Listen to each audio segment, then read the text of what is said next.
Certains porteurs de lumière ont une compréhension profonde de leurs valeurs et de leur mission.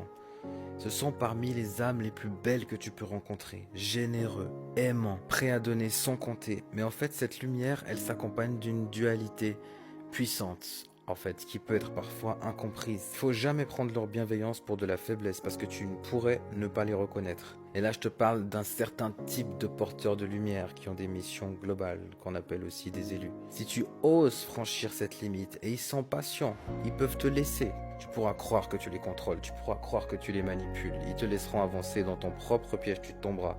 Mais du moment que tu franchis cette limite, que tu ignores leurs valeurs, ou que tu manques de respect, ils te retireront immédiatement l'accès à leur énergie. Et ce n'est pas qu'une question de rancune ou de colère, c'est parce qu'ils savent que la lumière ne peut pas continuer à briller dans un endroit où elle n'est pas honorée, où elle n'est pas protégée. Ce sont des personnes déjà qui ressentent tout, donc qui se déchargent vite, mais qui malgré ça continuent à tout donner. Mais du moment qu'il y a un manque de respect, une trahison, ou qu'ils ressentent, qu'ils détectent une forme de trahison dissimulée, alors ils tournent la page définitivement et c'est sans retour possible. Car leur mission, leur essence est bien trop précieuse pour être exposée à des énergies qui ne savent pas l'honorer, qui ne savent pas l'apprécier. Les élus ne jouent pas.